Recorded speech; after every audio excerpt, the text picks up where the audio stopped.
음주 가무에 빠져 죄 가운데에서 세상 노래만 부르던 그 입술이, 그리고 교통사고로 인하여서 눈도 실명할 위기에 처한 그 눈으로, 그 입으로 하나님을 찬양한다라는 것, 얼마나 큰 은혜입니까?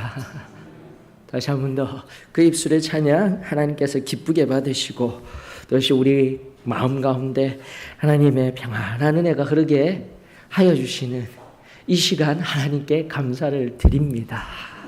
자, 오늘 계속해서 연하여서 우리 사도행전 1장 6절로부터 11절 가지고 마지막 승천에 관한 우리 하나님의 말씀, 승천, 우리 예수 그리스도께서 승천하심에 관한 놀라운 말씀의 의미들 끄집어 올려 우리 안에 담지하고 세상 한가운데 나아가 또다시 승리하는 말씀의 밑거름이 되어지길 축원합니다.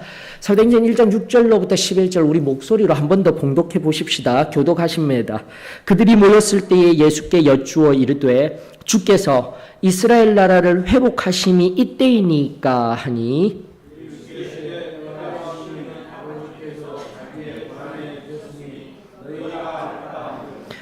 오직 성령이 너희에게 임하시면 너희가 권능을 받고 예루살렘과 온 유대와 사마리아와 땅끝까지 이르러 내 증인이 되리라 하시니라.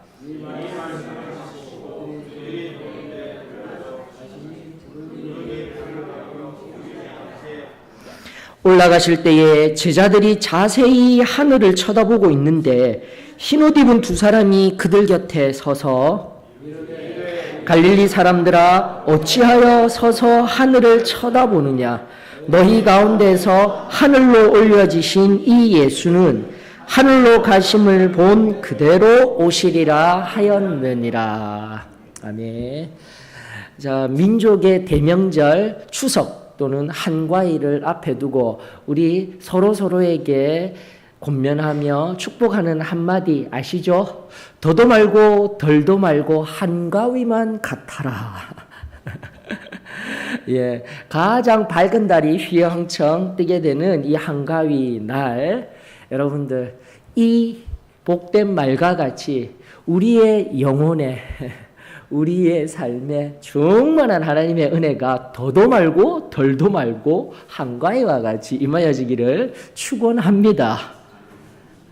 그래서요, 그렇게 가득가득 채워진 은혜들을 이런 추석이나 명절 때 함께 모여서 삶을 나누며 또 내가 받은 은혜를 증거할 우리 가족들 위해 온전히 전해질 수 있는, 그 사랑이 전해질 수 있는 은혜가 있기를 원합니다. 물론 저희들도 이제 주일날, 다음 주 주일날 마치게 되면 저녁에 이동을 하게 될 것입니다. 몇 년 전에 있었던 일이에요. 이제 내 가족이 함께 움직이니까 이제 차로 내려가는데, 한 번은 우리 열심히 가면서 제 기억으로는 재작년으로 기억하고 있습니다. 재작년 이제 갈 때에 반포대교를 넘어서 이제 한강으로 이렇게 쭉 붙여서 이렇게 올라가게 되면은 고속도로를 타지 않습니까? 그 고속도로를 딱 진입하자마자 영민이가 뒤에서 물어봅니다. 아빠, 왜? 다 와가? 야, 이거 어떡하죠? 부산에 가려면 아직 한참 남았는데 고속도로를 올렸는데 다 와가? 하면서 묻는 거예요, 여러분들. 이런 경험들 많이 해보셨을 것입니다. 아마 또 우리 아이를 키우고 있는 우리 젊은 식구들에게도 미리 알려드립니다. 이런 경우들이 종종 있게 될 것입니다. 자, 그런데요, 오늘 본문 속에 우리가 좀 더 살펴보아야 할 것은 오늘 오전 예배 속에서 하나님의 때, 하나님의 뜻, 그리고 베드로전서 3장 22절에 의한 순종에 의한 놀라운 만물의 복종을 말씀을 통해서 우리가 보았습니다. 그리고 그로 인하여서 왕이 되신 예수 그리스도는 우리를 정죄하거나 명령하거나 함부로 대하는 왕이 아니시라 우리를 위하여서 끊임없이 간구하시는 하나님을 오늘 말씀을 통하여서 살펴보았는데요. 바로 이러한 왕의 모습, 이러한 메시아의 모습과는 전혀 다른 또다시 제자들의 조바심이 보이는 것 같아요. 앞선 우리 영민이의 모습과 같이 다화가하는 모습, 이런 영적 조바심이 보여요. 6절에 보니까 그들이 모였을 때에 예수께 여쭈어 이르되 주께서 이스라엘 나라를 회복하심이 이때이니까. 오늘 아침에 말씀드린 바와 같이 지금 이때, 지금 이 순간은 승천하셔서 하나님 오른편에 앉으시고 아버지의 놀라운 뜻, 온 만물을 다스리시며 우리 가운데 참된 평안을 주시기를 원하시는, 구원의 은혜를 베푸시기를 원하시는 아버지의 가리우고 숨겨진 뜻, 물론 그 가리우고 숨겨진 뜻은 우리 믿음의 백성들에게, 자녀들에게는 넉넉히 알려지는 은혜가 있음에 이 시간 감사를 드립니다. 그럼에도 불구하고 아직 성령의 인치심을 받지 못하고 성령에 의해서 완전한 깨달음이 없는 제자들에게는 또 조바심이 있는 거예요. 십자가에 달려 죽으셨던 우리 예수님이 이제는 다시 그 죽음을 물리치고 살아나셨으니 아직까지도 세상적인 시각으로 로마라는 그 당시의 대제국을 무너뜨리고 세상에서 가장 강력한 나라로서 다시 일어날 여지가 있지 아니할까. 사랑하는 성도 여러분, 다시 한번 말씀을 통하여서 오늘 내가 하나님 나라의 백성으로, 하나님 나라의 왕이신 예수 그리스도를 온전히 섬기는 자로 행여나 이 제자들과 같이 조바심 속에서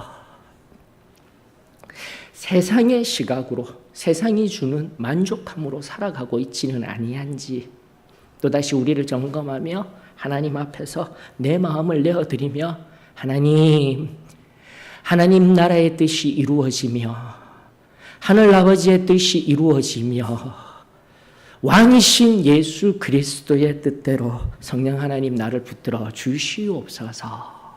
또다시 그렇게 고백하는 은혜가 저와 여러분들에게 있었으면 좋겠습니다. 여러분들 여기 성경에 보게 되면은 회복이라는 성경 단어가 등장합니다. 이 회복이라는 성경 단어는 신약 성경에 단지 8번밖에 등장이 안 돼요. 회복이라는 용어가요? 어쩌면 그 회복이라는 용어는 좀 더 확장된 의미로 부활의 의미로도 있어요. 좀 더 확장된 의미로서 부흥의 의미까지 적용할 수 있는 용어, 아포카티스타네이스라는 용어입니다. 근데 이 용어가 어떻게 되어져 있냐면 또 합성어예요. 헬라어는 합성된 용어가 많아요. 첫 번째, 전치사 아포, 뭐뭐 전에, 뭐뭐 앞에라는 용어와 함께 카티스템이라는 용어가 합쳐진 것입니다. 카티스테미는 쉬운 용어입니다. 성경에 자주 등장하는 겁니다. 세워지다, 세우다라는 용어예요. 그래서 이 회복이라는 용어가 그 직접적인 의미는 그렇게 중요하지는 않습니다. 다만 뭐뭐에 앞서, 뭐뭐 전에 세우다라는 뜻, 그것밖에 없어요.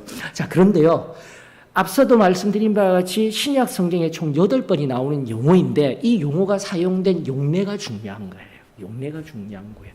8번 중 1번이 지금 여기에서 사용되었습니다. 즉 잘못 사용되어진 거예요. 제자들이 하나님의 뜻과는 다르게 또 자신들의 욕망 속에서 또 유대인들의 욕망 속에서 사용된 제자들의 조바심을 우리가 바라볼 수 있는 용어로 사용되었다라고 했는데요. 또 히브리서에 보게 되면 히브리서 13장 끝부분에 보게 되면은 19절로 제가 기억하고 있습니다. 히브리서 13장 19절에 보게 되면은 바로 이 히브리서의 서신을 받는 그들에게 내가 다시 돌아가기를 원하노라라고 이야기할 때 돌아가다라는 용어로 단 한 번 돌아가다라는 용례로 사용되어졌습니다. 2번이 나왔어요. 그리고 마지막 한 번은 뭐냐면은 예수님의 그 공생의 사역 속에서 눈먼 자를 치유하시는 장면 속에서 마가복음 속에서 한 번 나왔습니다. 이렇게 3번. 자, 그렇게 되면 이제 5번의 용례가, 남은 5번의 용례가 중요한데요. 첫 번째가 중요한 의미가 있습니다. 성경에 마태, 마가, 누가복음에 동일하게 나와서 사용된 용례. 그러므로 굉장히 중요합니다. 이 용어가 손 마른 사람, 여러분들 안식일에 손이 말라 있는 사람을 그 당시 제사장과 사람들이, 그 당시 권세가들이 데리고 와요. 바로 시험하기 위하여서, 예수님을 시험하기 위하여서 데리고 오는 장면이 있습니다. 바로 안식일에 손 마른 사람을 고치실 때 그때 사용된 용어예요. 동일하게 마태, 마가, 누가복음이에요. 굉장히 중요한 용어입니다. 바로 안식일날 손 마른 사람을 고치시며 인자가 온 것은 바로 사람을 위해 오셨다라는 교훈을 드리기 위하여서, 그 당시 권세가들은 자신이 만든 교리 속에서요, 자신이 세운 자신의 전통 속에서 예수님을 공격하려고 하였는데, 안식일날 정말 중요한 것은 한 사람 한 사람이 다시 살아나는 것이 중요하다. 그것을 사용하던 용어가 바로 지금 사도행전 이 속에서 제자들에게 있어서는 잘못 사용된 용어의 진정한 첫 번째 용례로서의 의미라는 것입니다. 두 번째로 한번 보십시다. 두 번째는 언제 나오냐면 바로 변화산 이후에 마태복음 16장에 보면은 몸이 변화되고 엘리야 그 변화산 속에서 예수님이 하얀 세마포를 옷을 입으시고 그 몸이 변화여진 이후에 내려왔을 때에 첫 번째 순환 예고를 하실 때요. 순환 예고를 하시면서 그때 엘리야가 앞서 왔더라. 그리고 그 엘리야를 통하여서 우리는 이미 말씀 공부를 통하여서 그 엘리야가 누구인지 알고 있듯이 바로 세례 요한의 사역을 통해서 무엇요? 이미 회복되어짐이라는 용어로 또 사용된 용어예요. 즉 세례 요한을 통하여서 어떠한 일요? 바로 회개의 역사. 엘리야를 통하여서 이미 회복되어진 회개의 침례가 베풀어졌을 때 바로 이 용어가 사용되어졌다는 겁니다. 5개의 용어로. 사랑하는 성도 여러분, 앞서도 말씀드린 바와 같이 제자들처럼 내가 하나님의 말씀 없이 성령의 인도하심 없이 또 오늘 아주 중요한 승천하시고 하나님 우편에 앉아 계셔서 왕이 되셨으며 그 왕이 내 삶의 주인이시다라는 것을 인정함 없이 살아가게 된다라면 내 삶의 회복, 부활, 부흥, 교회는 나오고 있지만 끊임없이 나는 무언가를 하고 있지만 하나님의 뜻을 이룬다고 살아가고는 있지만 오히려 지금의 제자들과 같이 영적인 조바심을 느끼며 영적인 조바심 속에서 내가 원하는 내 안에 숨은 욕망에 의한 신앙의 걸음을 걸어 나갈 수 있음을 우리는 기억해야 합니다. 특별히 오늘 여기에 서서 하나님의 말씀을 증거하고 있는 오늘 마지막 찬송, 그 마지막 찬송이 제 마음 가운데 주는데 제가 이 자리에 서서 나아가는 이 걸음들은 저의 공로도 아니며 오직 예수 그리스도의 공로로 말미암아 우리 주님만 영광 받으시는 그저 사용되는 자입니다라는 것을 저에게 알려주는 귀한 찬양이었습니다. 여러분들도 마찬가지예요.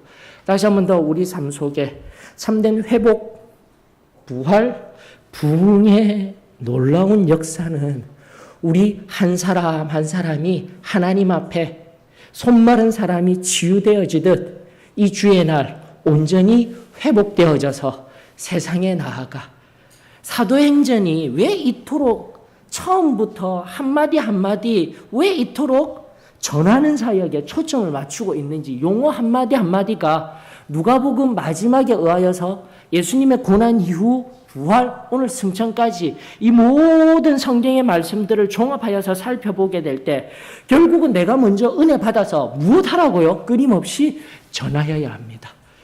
회개의 은혜를 선포해야 합니다. 나에게도 적용하며 진정한 회개의 은혜를 이 참된 복음을 내 삶을 통하여서 증거해야 합니다라는 것을 우리들에게 알려주고 있다라는 사실인 거죠.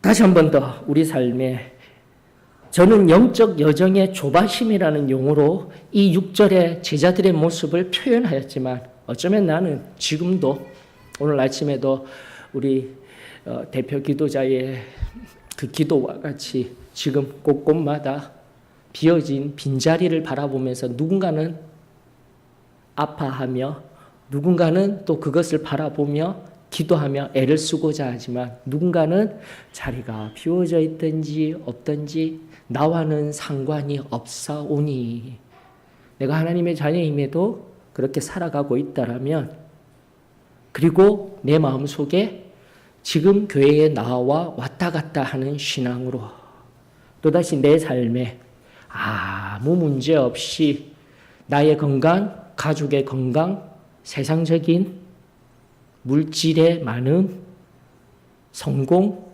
이것들로 우리 하나님 앞에 그저 왔다 갔다 하고 있다라면 오늘 6절의 말씀 속에서 우리 마음속에 숨기고 가리워진 우리의 모습을 새롭게 바라볼 수 있기를 원합니다. 그리고 오늘 이 말씀이 의미하는 참된 회복의 의미를 깊이 깨달아 내가 먼저 주의 날 하나님 앞에 회복되어지고 내가 먼저 하나님 앞에 회개하여 은혜 받아 세상을 향해 우리 주 예수 그리스도를 증거할 수 있는 저와 여러분들이 되어지기를 원합니다. 조바심이 없어야 합니다. 그러므로 성경을 사도행전을 이제부터 하나하나 살펴보겠지만 성령의 일하심 앞에는 항상 멈추어 서야 돼요.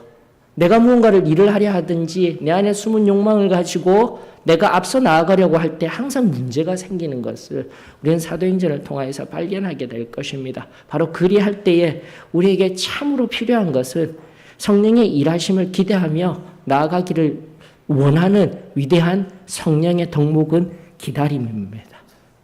인내입니다. 다시 한 번 더 기다리며 인내하며 하나님의 보이지 아니하는 그 넉넉한 손의 역사가 하나님의 뜻이 왕 되신 하나님이 우리를 통하여서 선포되어지며 증거되어지는 그 놀라운 역사가 바로 이 한 주 좀 더 깊은 적용으로 들어가게 되면 다른 누구도 아닌 아직 예수 그리스도를 믿지 아니하고 있는 만나게 될 우리 가족들에게 넉넉하게 증거되어지고 참된 회복이 일어나기를 원합니다. 여러분들 정직한 고백으로 오늘 엎드려서 이 선포된 말씀이 나에게 정말 깊은 은혜가 되어지기 원한다라면 이제 가족들 만나고 함께할 사람이 있는데 내가 그 가족들의 마음을 아프게 한 것이 있습니까? 생각나면 되는 거예요. 그리고 회개하면 되는 거예요. 내가 회복되어지는 거예요. 그 회복되어지고 하나님의 은혜로 충만하여져서 그 가족을 대면하여서 한마디 한마디 행하는 그 삶의 모습을 통하여서 한 영혼이 하나님 앞에 다시 회복되어지는 꿈을 꿉니다. 우리 함께 이 한 주 동안 어떠한 그 놀라운 일이 성령을 통하여서 일어나게 될지 우리 기대하며 소망하며 나아갈 수 있기를 주의 이름으로 축원합니다. 자, 마지막에 우리 히브리서 1장 3절 바라보면서 이제 종합하여서 이 말씀들을 우리가 결론을 내어야 하는데요. 다시 한 번 더 승천하심의 의미는 앞서 오늘 오전 예배에 말씀드린 바와 같이 반복하여져서 우리 기억하십시다. 승천하셔서 하나님 우편에 앉아 계시다. 여기까지. 우리 주님께서 승천하셔서 하나님 우편에 앉으시기 위함이다라는 것 기억하시며 또다시 그 하나님 우편에 앉으셔서 모든 만물들이 이미 복종한 것과 같이 그 왕이신 하나님을 내가 믿고 섬기며 나아갈 때에 우리 삶의 모든 문제들 해결되어질 줄 저는 믿습니다. 그 말씀이 1장 3절 그의 능력의 말씀으로 만물을 붙드시며 지금도 우리 하나님께서 친히 말씀이 되어주시고 오늘도 선포된 말씀을 통하여서 우리 심령 가운데 그 받으신 권능들이 말씀을 통하여서 이루어지게 될 줄 믿습니다. 주님은 만물이라 하는 것, 이 대상의 영역이 아니라 우리 삶의 모든 존재의 상황까지도 하나님이 예수님은 알고 계시며 친히 왕이 되셔서 또다시 우리를 중보하시며 상황을 역전시키시며 당신의 사랑하는 자녀들을 이 땅 가운데 결코 고아와 같이 내버려 두시지 아니하시고 승리케 하시며 영광받게 하시는 자리로 세워주실 줄 믿습니다. 이 말씀이 오늘 말씀을 통하여서 깊은 가운데서 우리에게 새롭게 믿음으로 세워지는 은혜가 있기를 원하며 회복되어지는 은혜가 있기를 원하며 두 번째, 죄를 정결하게 하는 일, 이게 가장 중요해요. 앞서도 하나하나 회복이라는 용어를 살펴드린 바와 같이 내 안에 숨은 죄악의 찢기를 해결하고 지금도 그 왕이신 하나님께서 나의 연약함을 가장 잘 아시고 중보하고 계신다라는 승천하신 후 하나님 우편에 앉아 계신 그분의 그 놀라운 중보의 사역이 저와 여러분들에게 임하여지며 이 한 주 하늘의 크고 놀라운 은혜가 이루어지며 참된 가정의 부흥의 역사가 여러분의 삶에 이루어지기를 주의 이름으로 축원합니다. 우리 다시금 찬송 부르시면서 187장입니다. 187장 찬송 부르시면서 그 찬송 꼭 붙들고 지금도 우리들에게 기도하는 시간이 주어졌습니다. 정직한 심령으로 주신 말씀 꼭 붙들며 깊은 기도 가운데 성령 하나님의 은혜를 경험하며 주신 말씀처럼 세상 속에 은혜를 선포하며 승리하는 저와 여러분들이 되십시다. 187장입니다.